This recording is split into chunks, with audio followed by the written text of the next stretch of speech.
What's going on, everybody? Welcome into a new edition of the Breakaway Bandits podcast, sponsored by the Dugout of Millwood here on the Sports Vicinity Network. I am Mike Grifkin. Hope everybody's trying to keep cool as we are reaching, just insane temperatures this week. It's really hot outside. We got a lot to cover on the ice, off the ice. We have free agency frenzy we're going to get into a lot of. Also, happy Independence Day as we celebrate our 250th anniversary on Saturday. But let's dive in with the big news of the day here on July 2nd. We will get into free agency. We will get into what's going on in Columbus in a couple of minutes. But we start, ironically, in our nation's capital because Alex Ovechkin has made a decision. And the greatest goal scorer of all time is coming back for another season with the Capitals. Ovechkin signed a one-year contract today. He can make up to $9 million on that contract.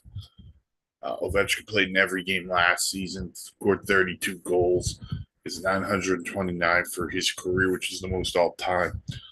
But I love what he did for the Capitals here. Because Ovechkin basically said, listen, I'm going to wait on this. I want to see what you guys do before I make a decision. And Chris Patrick decided, you know what? We are going to go big here. And go big the Washington Capitals have done so far in free agency, particularly through the trade route as opposed to free agents. They did sign a big free agent yesterday in Boone Jenner from the Columbus Blue Jackets. Jenner will help kill penalties. He's a heart and soul kind of guy. Probably definitely play in the bottom six for the Caps. That's how loaded they are. Probably get some second power play minutes too. And he has a little bit of chemistry probably with Pierre-Luc Dubois from their days in Columbus. But the two other moves that the Caps have made just really good. They trade for Jordan Kyrou from St. Louis. They did give up a lot in that deal. But, hey, listen, to each its own. Kyrou's under contract. He's 25. He fits also for the post-OVI era. And they bring in Alex Tuch, too, from Buffalo, who was going to be the top free agent on the market. They signed him to a big contract. Tuch is another guy. He'll help on the power play, kills penalties, brings some speed. So now you're not just relying on Ovechkin, and now just look at the depth up front that the Caps have. Tom Wilson scored 30 goals last year. Dylan Strome is a really good player. We saw the breakout from Alexi Protas last year. They have some of these younger players who are starting to come into their own. They bring in veterans like Tuch and Jenner. I didn't even get to Kyrou as well. Bring those guys in. Now Ovi decides he's coming back. What the Capitals are building is really nice, to be honest with you. We talk about the forward group, but go to the back end for a second. Jacob Chikrin, they were able to move off of John Carlson and because of the emergence of some of their younger players. And give them credit for past moves, which has really helped them in the present. Let's be honest, what was the biggest weakness on the Caps the past couple of years ago? Well, it was goaltending. Darcy Kemper wasn't the answer they thought. Move off of him. Now all of a sudden, Logan Thompson and Charlie Lindgren are one of the best goaltending duos in the league. And the Caps, top to bottom right now, are really good. And if, look, the season doesn't start, till, October, late September, October. The Caps right now, I think, are the second best team in the Metropolitan Division behind the Canes. Everything the Caps have done, I think, has solidified themselves.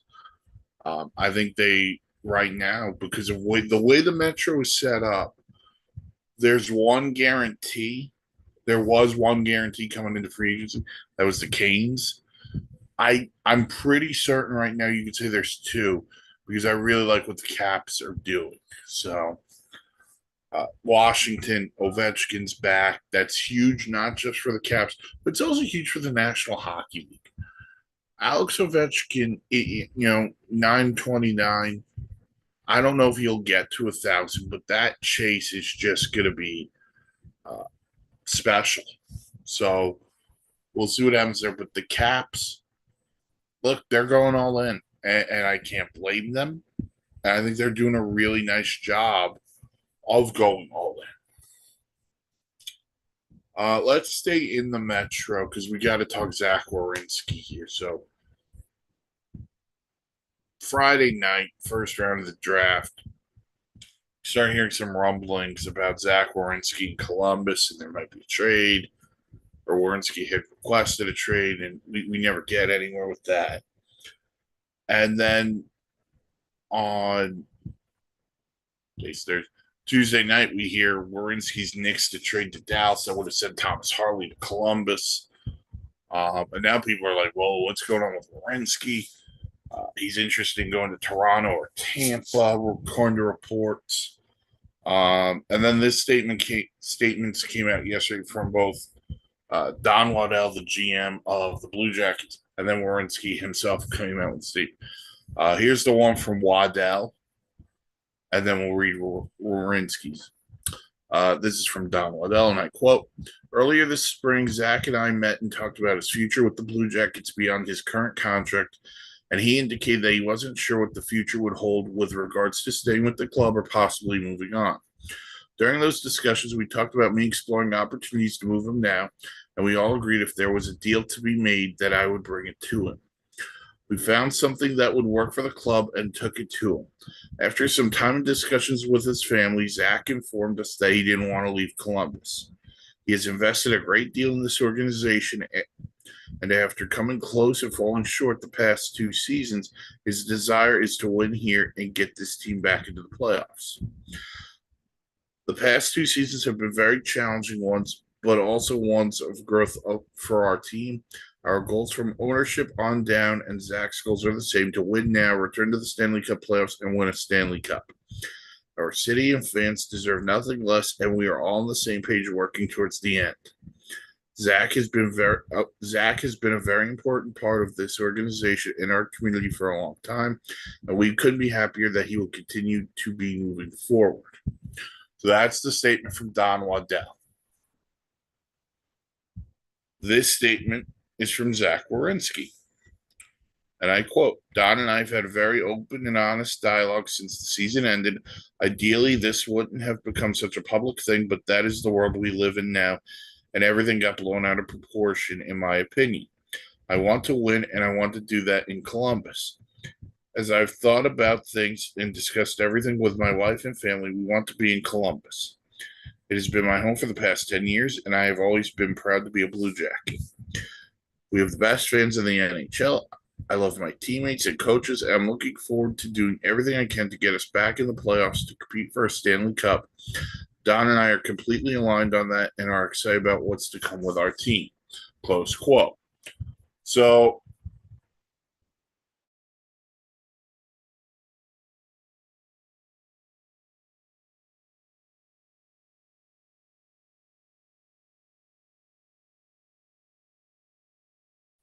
Werenski next to trade. The interesting thing is this, because we live now, Zach Werenski is a part of that gold medal winning Team USA from the Olympics. And we've already seen Brady Tkachuk get traded. We've heard Dylan Larkins requested a trade. Connor Hellebuck's name is out there. Quinn Hughes was moved before, was moved last year by Vancouver. Zach Werenski's kind of like, yeah, I don't know if I want to get moved right now. Werenski also the Reigning Norris Trophy winner. I think what Zach Werenski is trying, I think both sides are like, I agree with one thing. A few things Zach Wierenski said. One is I do think this gets blown out of proportion because teams are going to call about everybody. If we're going to see if this guy's on the table. If he's not, go there. For me, I get what Werenski's saying, and I actually like what he's saying. I like being here. I like this smaller market. Not the fact that, not saying he doesn't want to be a bigger fish in a bigger pond,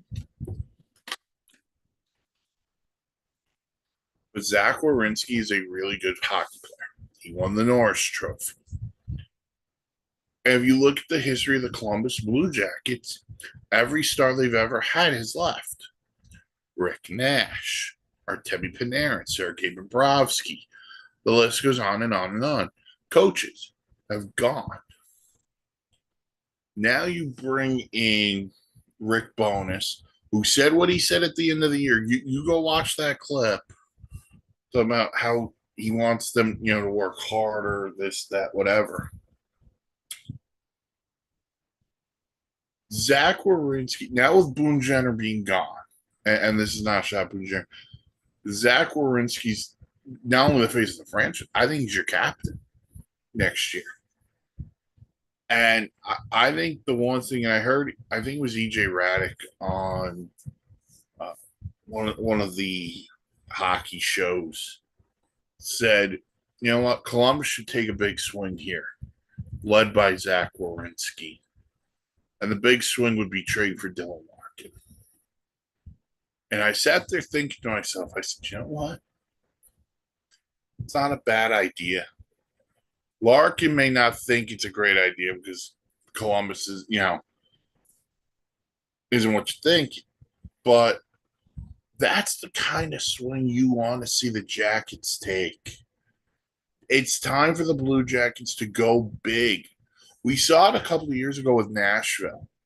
They went big with Steven Stamkos and Jonathan Marchessault and Brady Shea.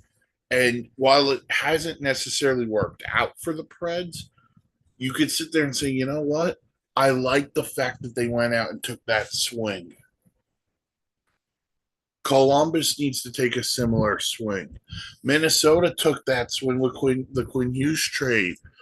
So I think for Columbus, they got to do something to say, you know what?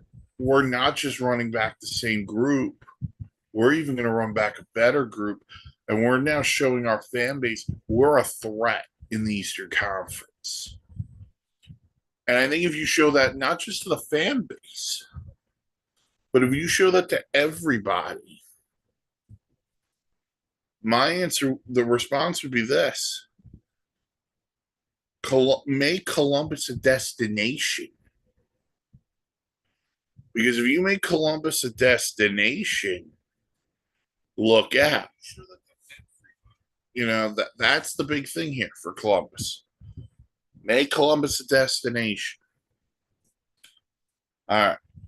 So that is part. We'll see what happens with Werenski as we get into the season. If he requests another, or if he thinks about requesting a trade, I gotta just look up how many were. I want to say it's 2 years.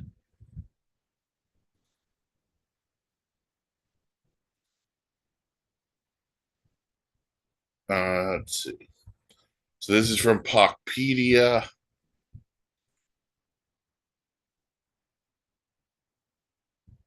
Yeah, he's got 1 year left.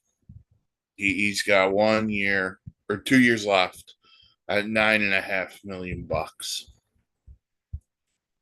So we'll see what happens there.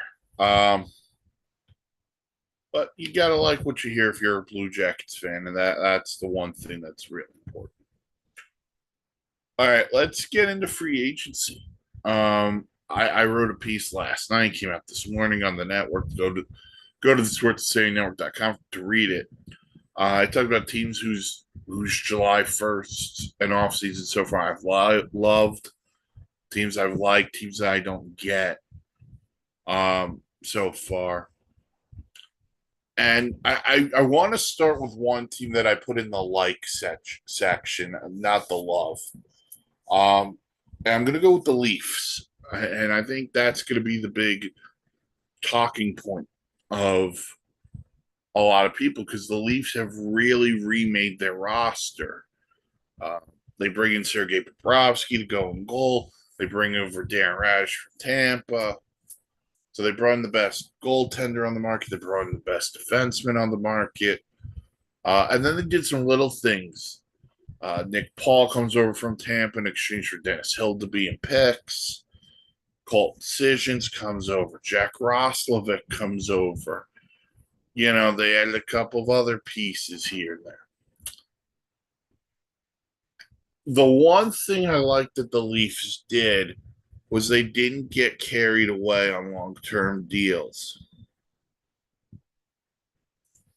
They got carried away on 2 and 3 year deals, nothing massive.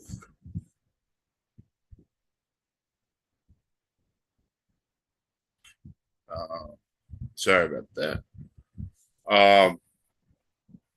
2 and 3 year deals. So the term doesn't hurt them, the money doesn't hurt them. But basically, what they're saying is we're giving this thing a year and a half because that's what it's going to take for Austin Matthews. Now, I'm not going to sit here and tell you I think the Leafs screwed up. I don't think they've. I think the Leafs have done a good job. I don't think they've done a great job. And I know there's a lot of people in the media, especially the Canadian media, who are pounding the desk and saying John Shaika did a phenomenal job. He did this, he did that. It's awesome. Can't wait. Can't believe he did all of this. I don't love it, guys. Like Sergei Bobrovsky's a really good goalie. He's 38 years old. How many games is he playing this year? Can he play 52 games again, or along those lines? And let's be honest, prior to last year, he had played. The Panthers have gone to the Cup 3 straight years. They won 2, lost to Vegas. So Bobrovsky's got a lot of miles on him. Darren Raddysh is 30 years old, but we're okay with saying, with him coming off of his breakout year, 8 by 8.5. We're okay with that. We're great with that because it's going to be fantastic. Let's be on. Let's be fair too. Let's look at what else is on this back end. Chris Tanev's got a lot of mileage on him, and he's been hurt the last couple of years. Jake McCabe's got a lot of miles. He's been hurt. Oliver Ekman-Larsson's got a lot of miles. He's been hurt. It's not that this defense core is bad. They're just not young. You know, Tanev, I think, is going to be 37 or 38. McCabe, I think, is 34, 35. Ekman-Larsson is in his mid 30s. You know, they're going to move off of Morgan Riley most likely. Okay, cool. And then let's go up front. Roslovic, Decisions, Paul. Now, I actually think you could play Roslovic with William Nylander, and maybe that unlocks Roslovic for a full season, and he doesn't go into that mode where he doesn't score for like 30 games. I think that could be really beneficial for him. But the one thing they didn't address to me was the number 2 center spot, which means they're expecting John Tavares to produce another 30 goals. It's a little, I would have liked to see that change a little bit.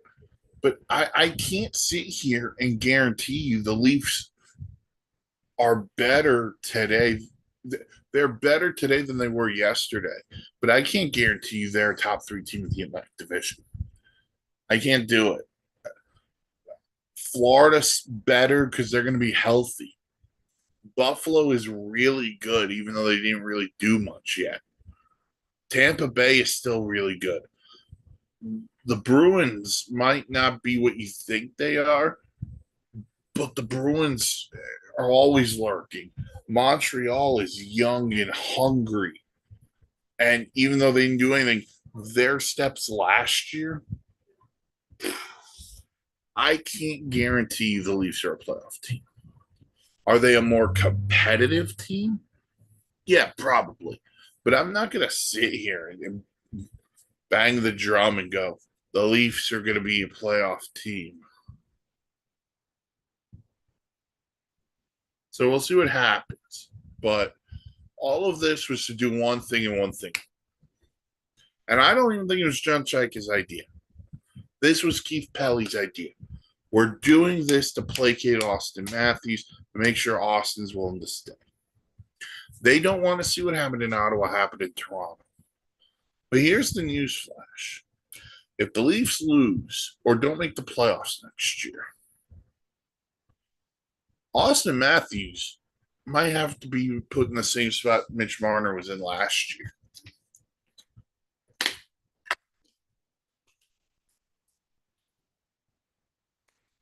One year left, and he could dictate where he wants to go.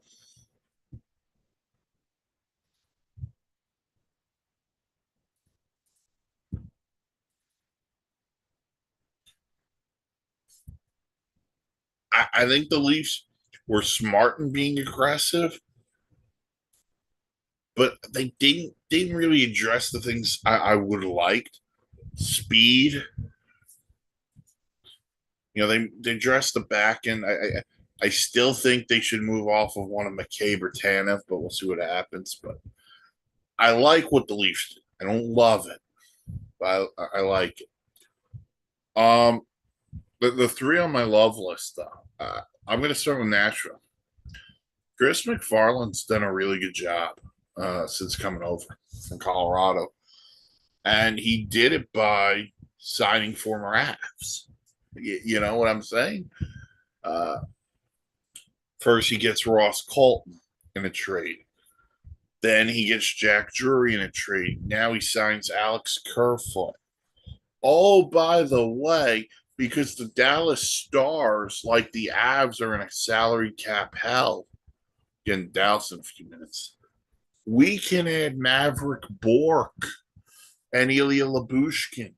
Lyubushkin's going to bring some physicality to the blue line, but Maverick Bourque, 24 years old centerman, plug and play in my top six. Yes. Well done, Nashville. Well done. They have the goaltender with UC Saros. If they get Yossi back, great. And then let's not forget what happened last year. Steven Stamkos was unlocked again, and he had another great year. Jonathan Marchessault. Now you're putting some more pieces. The Nashville Predators right now are a threat in the Central Division. And let's be honest, I think there's about 6 teams in the Central who are a massive threat. Love what Nashville did. Team number 2 on the love list. I'm going San Jose. I know people are sitting there going, Mike, did you see the contracts they gave Jacob Trouba? And did you see what they gave Mason Marchment? And did you see that they're taking the full cap hit on Darnell Nurse? Guess what? They had the space to do it all. They had the space. They have the skill with Macklin Celebrini, the Fresh Prince of Bel-Air, Will Smith. They still have Tyler Toffoli. Guess what? If Mason Marchment and Ryan Reeves are on a line together, on a fourth line together next year, oh, have mercy. Then they bring in Trouba. And they bring in Darnell Nurse. You know, by the way, what was the quote from Connor McDavid last year on the Pacific Division? And he said, I quote, the Pacific Division is a pillow fight. Guess what? The San Jose Sharks said, you know what, Connor? You don't want a pillow fight anymore. We're going to bring the pain. And we're bringing Jacob Trouba. We're taking Darnell Nurse. We're taking Mason Marchment. It ain't no pillow fight in San Jose. They had the skill with Celebrini and Smith and others. And now we're adding the toughness, the grit, the spiciness. The San Jose Sharks sat there and said, you know what? We were on the cusp last year. This year, we are going to make the playoffs. The Pacific Division is wide open. As open as Creed was when with the arms wide open. But the Pacific Division is wide open. The Sharks are trying to sneak in. You gotta love it. You gotta respect it. I love what the Sharks did and have done and what they are building. It's beautiful. Um, man, yeah, the Sharks, Nashville, those would be the top two. Cool. And then we talked about Washington earlier. Washington was the third team on the love. Uh, brought it up, talk, Kyrie Jenner. They can add a defenseman at some point if they want to. They don't have to. But I like where the Caps are. Again, just going to reiterate that. Like brought up the Leafs before. Think the Leafs have done a nice job. Team number two is one that's going to surprise you because I don't think they're a playoff team. They're kind of resetting themselves. It's Vancouver. I really like what Vancouver's doing. They bring in Brendan Gallagher. They bring in Jamie Alexiak. They bring in and Luke Shen. But what they're trying to do is they're trying to not set the foundation for these are core piece guys, but building a culture under Manny Malhotra. So they brought in three guys who could lead by example. We'll see what they want to do with Elias Pettersson and Besser and those guys. But Vancouver's trying to turn the page off of what's been a really bad last couple of years for them. I think a big key for them next year is just Thatcher Demko's health. If Thatcher Demko's healthy, he'll steal some games. Can they do? But they're trying to build a culture, and I kind of like what they've done. The third team, and I say this with no bias. I love what Chris Drury has done for the most part. You want to get on for the Korpisalo trade, okay, but Korpisalo versus Dylan Garand for the backup goalie spot, to me, I have no real issues with that. They gave a 4th-round pick and a prospect. It is what it is. But they found a home for Vincent Trocheck when they shipped him to Utah. They get Sean Dursey. They get a prospect in Cole Baudon. I am butchering that pronunciation. And they get a 3rd-round pick. But the prospect they got was a 1st-round pick a couple of years ago, so we'll see what happens there. But what they've also done is they've not just reset themselves. They also have Marcus Pettersson from Vancouver. They've reshaped their top 4. Dursey and Pettersson's going to probably be your second pair of defense behind Fox and Gavrikov. But they've also set up Hartford with all these younger players coming in. So Hartford is going to get some players to develop as well. You kind of like and see what the Rangers are trying to do. I got to give Chris Drury credit because I didn't think he had that in him. Even after the letter came out, I thought it was going to be more. He's going to be the guy who spends $11 million on Alex Tuch. He's going to get nothing on the Trocheck deal, and you go forward from there. Instead, he gets the Trocheck deal done. He does really well with it. He doesn't hold them like he could have.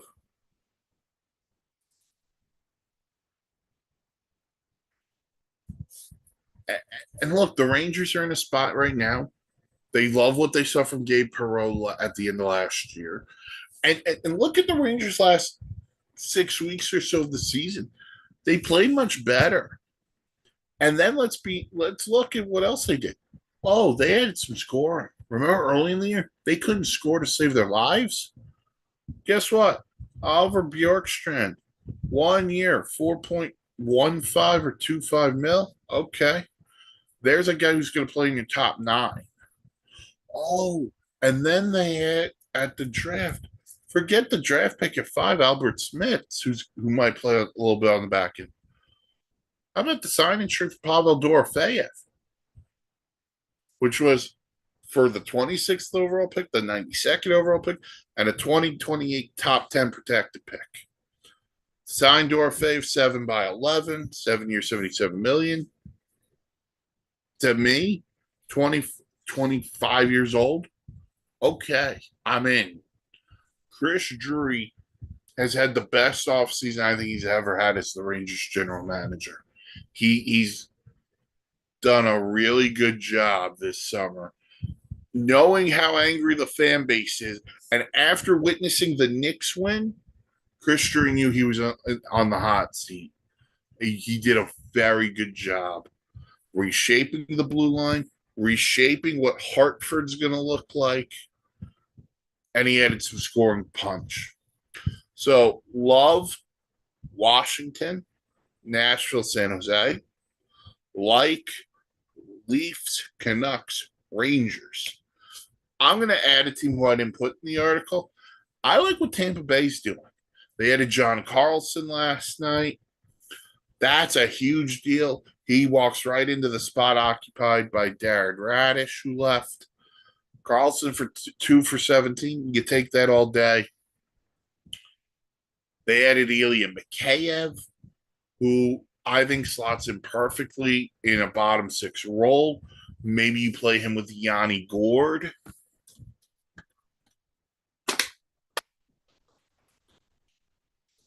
Try to recreate some magic. Excuse me. I like what Tampa's done. And then the Hildeby trade is the one I like. It might be my favorite move they made. You get Hildeby, who could be your franchise goalie when Vasilevsky's done, and you recuperated some picks. So I like what Tampa Bay did. Now the teams I didn't like or I don't get it. I'm going to start in Chicago. The Hawks. Ian Cole Smith. Okay. Ian Cole's a veteran defenseman. Cole Smith probably slots in the bottom 6. But the thing that pisses me off about the Blackhawks is the trade for Byram. You trade the number 4 pick for Bowen Byram, who then signs for, what was it, 12 and a half? An AAV of 12 and a half million for 6 years. I get it. He's young. He's still got a lot of room to grow. But I wanted a running mate for Connor Bedard. I didn't want another defenseman. To me, that's a fireable offense for Kyle Davidson. If Bowen Byram's not the second coming of Cale Makar there, what are we doing?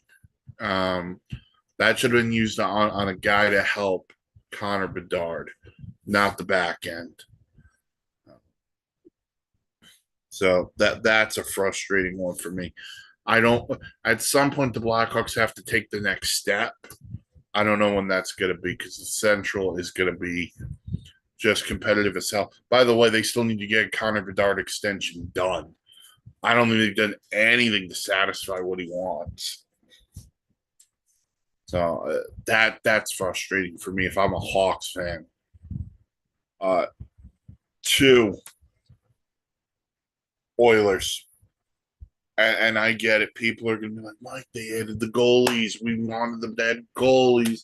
And I get it. I actually like the Devin Levi move.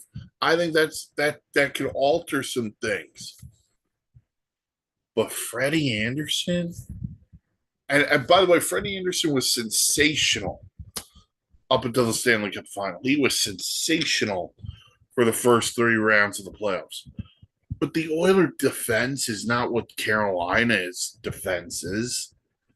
It's not. So Freddie Anderson is coming in. You're going to combine that with Tristan Jarry. Hello, injured reserve. I mean, I guess if that's what's going to take to impress Connor McDavid, that's what's going to impress Connor McDavid. I don't love it. I don't. And could I be proven wrong? Hell yeah. Will I be proven wrong? I don't know.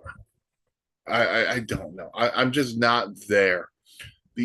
I'm not saying the Oilers had to do splashy moves. I'm not saying they had to go out and trade for, you know.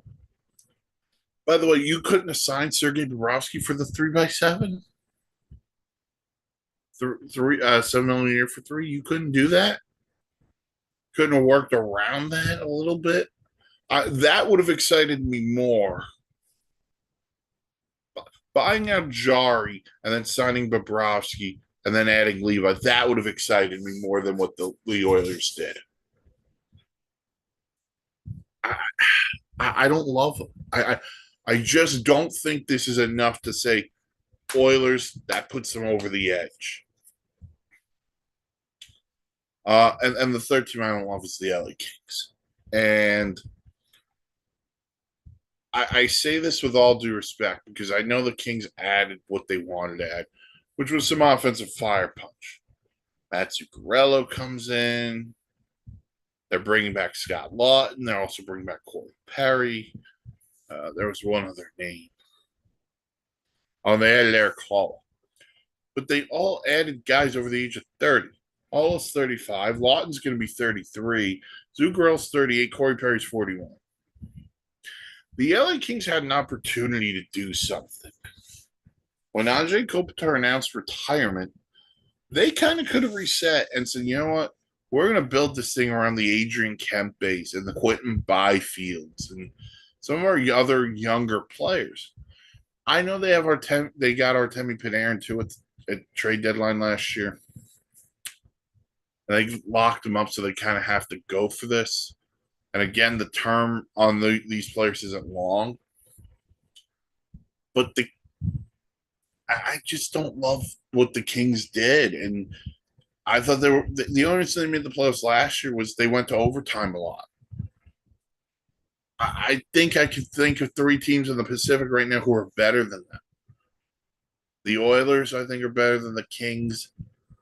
And I just ripped the Oilers. Vegas is better than the Kings. The Sharks are better than the Kings. The Ducks, I think, are better than the Kings.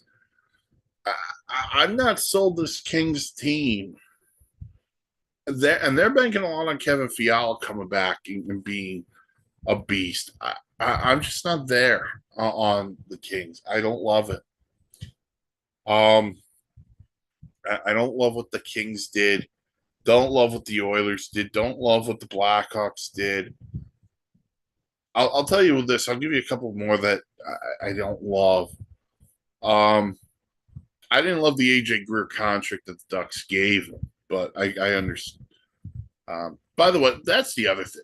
These teams are throwing around no trade clauses like they're lollipops. Like, get a grip.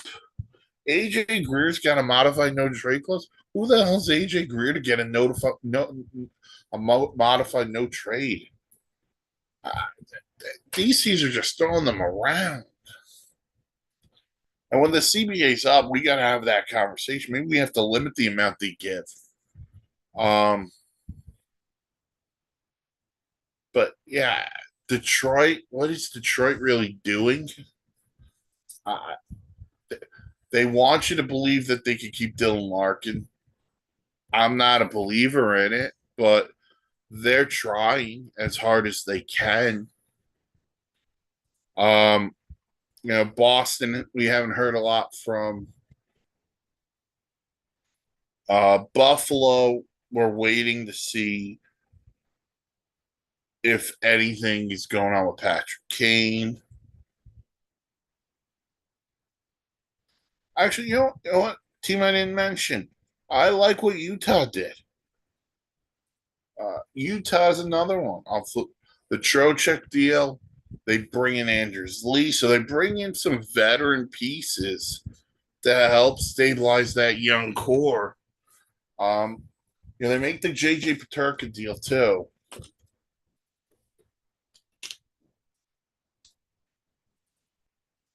But Utah made some interesting moves. Outside, I think the only team who didn't make any move was Carolina. And I think they're the one team still in on Connor Hellebuck. Them and Buffalo, I believe, are the two teams in on Hellebuck. There's according to people in Jersey, they're not in. Although I'll say this. I think the Devils are still lurking in there. I really do. I think if I'm if I'm the Devils, I'm still kind of lurking in there, waiting.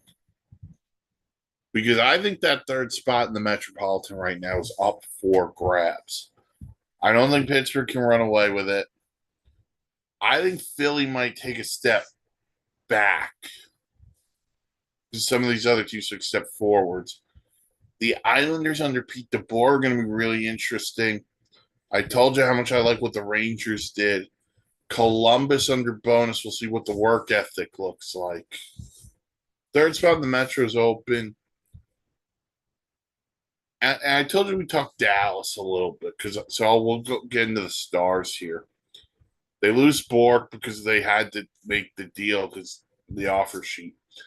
They got to figure out the Jason Robertson situation. They have to. Whether that's a long-term deal, a short-term deal. He nixed a trade to Seattle.